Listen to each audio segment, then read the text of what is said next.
1990년 4월 24일 우주로 올라간 건 단순한 만원경이 아니었습니다. 인류가 만든 최초의 우주 만원경 허블 디스커버리호를 타고 지구 궤도에 도착했습니다. 허블은 우주에 대한 인류의 시선을 완전히 바꿔놓았습니다. 과학자들의 예상을 넘어서는 데이터를 보내왔고 일반 사람들까지 우주의 매력에 빠지게 만들었습니다. 참고로 허블은 인간이 맨눈으로는 절대 볼 수 없는 130억 년 전 은하도 포착했습니다. 허블이 찍은 수많은 이미지와 데이터는 행성, 별, 은하, 우주의 구조까지 모든 걸 다시 생각하게 만들었습니다. 그 역량은 행성 과학부터 우주론까지 천문학의 거의 모든 분야에 퍼졌습니다. 오늘 영상에선 허블이 발견한 수많은 이야기들 중 특히 인류를 놀라게 만든 장면들만 모아서 보여드리겠습니다. 30여 년간의 놀라운 여정, 지금 함께 떠나봅시다. 허블이 남긴 첫 번째 강렬한 장면은 바로 이것입니다. 100억 광년 넘게 떨어진 은하들이 몰려있는 우주의 작은 구석이었습니다. 딥필드라고 불리는 이 장면은 빛을 오랜 시간 쌓아 올려야만 포착 가능한 은하들을 보여줍니다. 이 장면은 과학자들뿐 아니라 일반 대중도 충격에 빠뜨렸습니다. 단 한 장의 사진 안에 수천 개의 은하가 들어있었습니다. 이건 단순한 우주 사진이 아니라 인류 역사상 가장 깊은 시선이었습니다. 1996년 발표된 이 허블 딥필드 이미지, 딱 보름달 크기의 12분의 1 정도 되는 하늘 조각을 찍은 겁니다. 그 안에서 허블은 무려 3,000개가 넘는 은하를 찾아냈습니다. 그리고 2004년 허블 울트라 딥필드는 인류가 눈으로 본 우주의 가장 깊은 영역을 기록했습니다.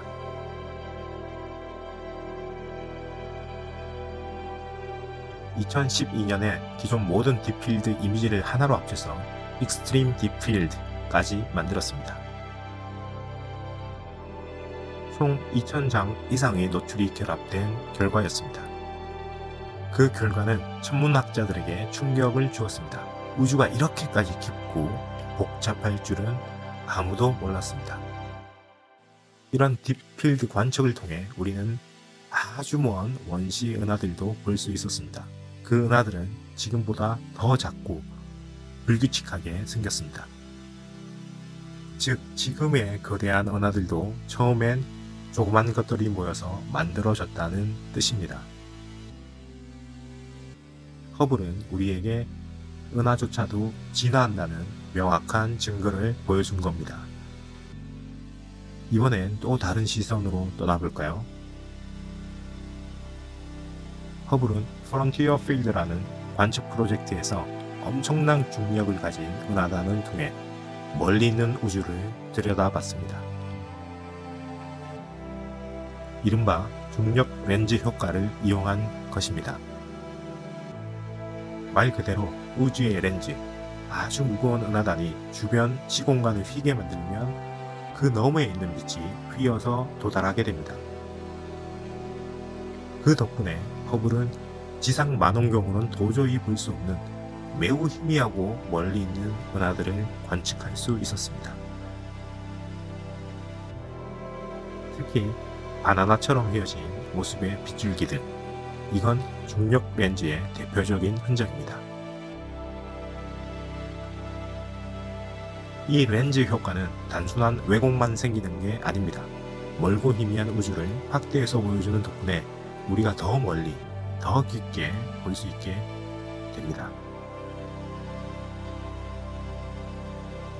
이렇게 허블은 렌즈 효과를 최대한 활용해서 자기 능력을 훨씬 뛰어넘는 거리의 은하까지 보여줬습니다. 말 그대로 우주의 저편까지 찍어낸 것입니다. 이런 관측은 다음 주자 제임스 웹 만원경의 등장을 기다리게 했습니다. 허블이 이렇게까지 보여줬다면 그 다음에는 얼마나 더 깊이 볼 수 있을까요? 사실 허블이 처음 맡은 가장 중요한 임무 중 하나는 바로 우주의 팽창 속도를 재는 1이었습니다. 이건 단순한 수치가 아닙니다. 우주의 나이, 크기, 운명까지 전부 걸려있는 중요한 숫자였습니다.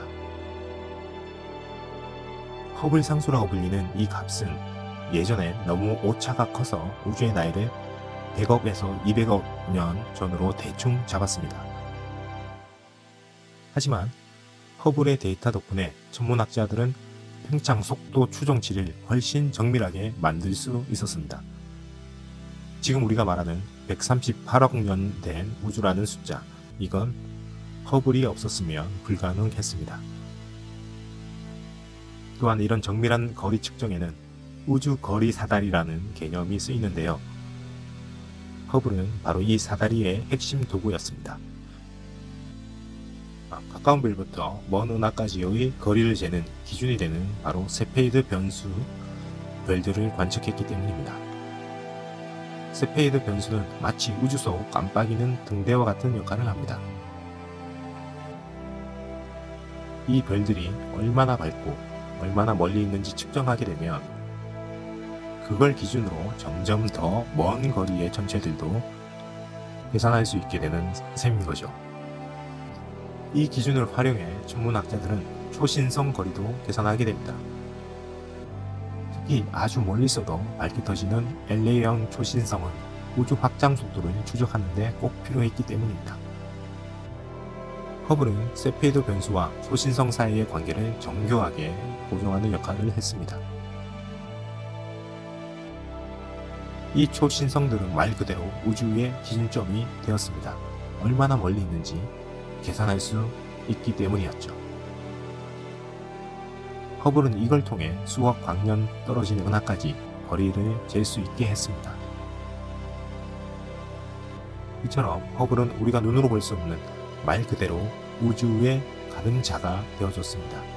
하지만 여기서 놀라운 건 그 계산이 조금 이상하다는 거였습니다. 예상보다 어두운 초신성들이 있었고 과학자들은 이걸 보면서 우주가 생각보다 더 멀리 있는 건가? 라고 의문을 품었습니다. 그리고 결국 밝혀낸 사실은 우주가 점점 빠르게 팽창하고 있다는 것. 정말 충격적인 발견이었습니다. 단순한 팽창이 아니라 말 그대로 가속 팽창. 이 현상을 설명하기 위해 등장한 개념이 바로 암흑에너지. 보이지도 만질 수도 없지만 우주의 70% 이상을 차지한다고 알려져 있습니다. 과학자들은 허블을 통해 암흑에너지가 시간에 따라 어떻게 작용하고 있는지 관찰했고 이게 우주의 미래를 결정할 열쇠가 될 수 있다고 믿고 있습니다. 그리고 또 하나의 미스터리, 암흑물질. 우주의 27%를 차지하지만 이것도 눈에 보이지 않죠.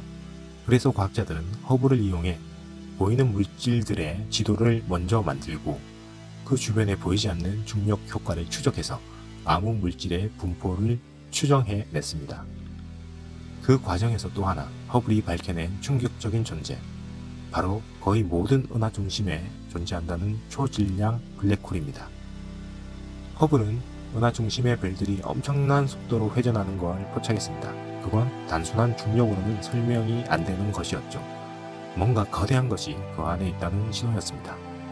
결국 허블은 초질량 블랙홀의 존재를 뒷받침하는 결정적인 증거를 제공했고 오늘날 우리가 모든 은하의 중심에 블랙홀이 있다라고 말할 수 있는 기초를 만들었습니다.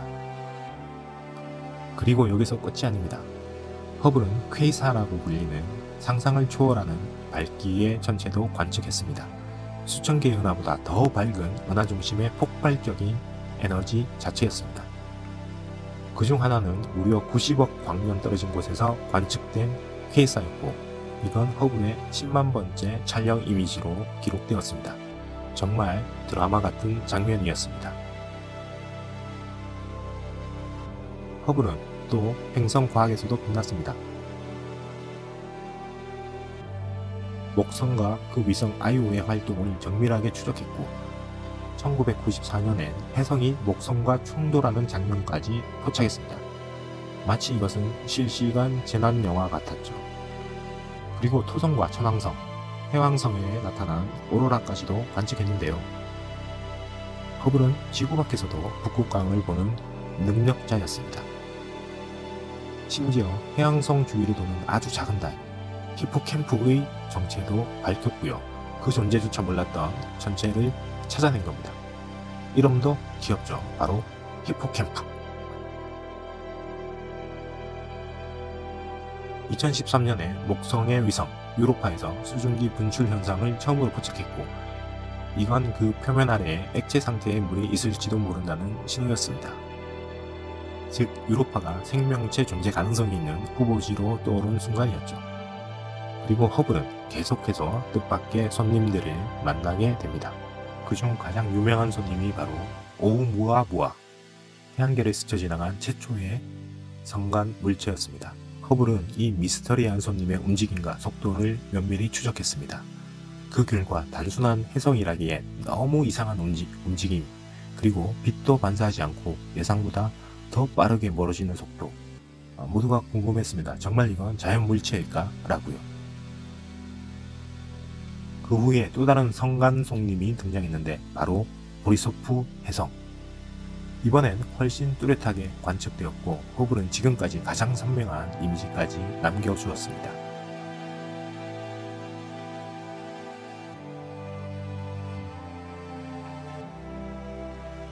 이런 관측은 우리 은하 밖에서 온 물체들이 어떤 성분을 지녔는지, 그들의 고향이 어떤 환경이었는지를 파악하는 데 큰 단서를 줍니다.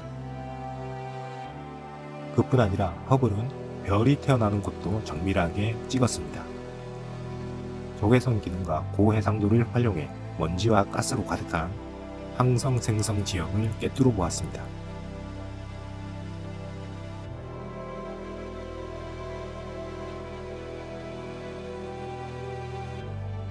반대로 별의 마지막 순간도 관측했죠.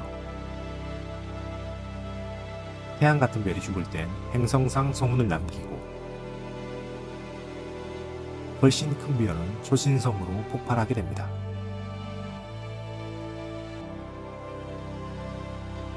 허블은 이 별들의 출생부터 죽음까지 수많은 생애 명장면들을 기록하며 별의 삶을 하나의 이야기로 엮어주었습니다.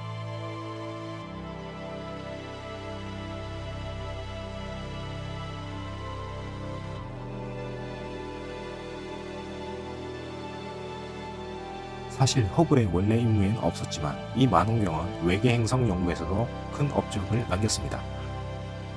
별빛이 행성 대기를 통과할 때 남기는 지문을 통해 그 행성의 대기에 어떤 문제가 있는지 파악할 수 있거든요.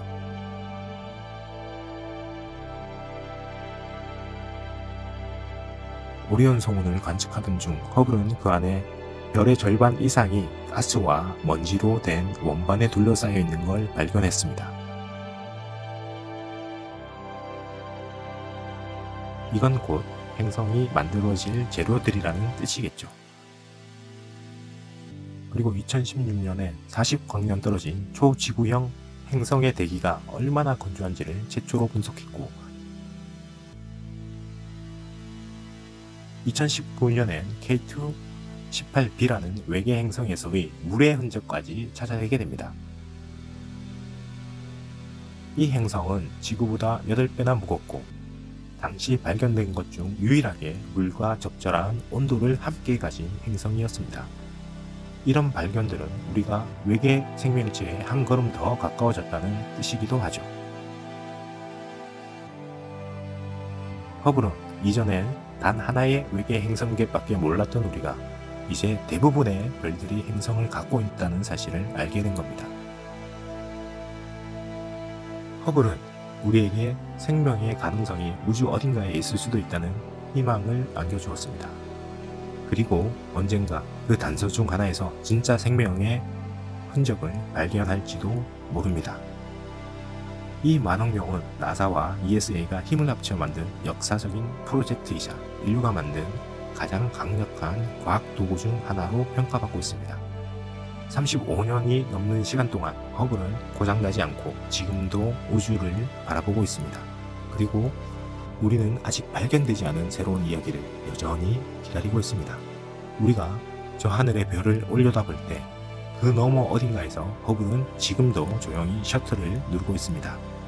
아직 아무도 보지 못한 우주를 우리 대신 먼저 바라보며 그 역할을 충실히 하고 있습니다. 지금까지 허블이 본 우주의 이야기였습니다. 다음에도 우주가 들려주는 새로운 속삭임을 함께 들어봐요. 그리고 저희 채널에선 앞으로도 나사가 공개한 실제 우주 영상들을 바탕으로 과학과 감동이 어우러진 이야기들을 계속 전해드릴 예정입니다. 구독과 알림 설정으로 다음 우주여행도 함께 해주시기를 부탁드리겠습니다. 지금까지 내 안의 우주였습니다. 오늘도 여러분만의 우주를 만들어 가시기를 바라겠습니다.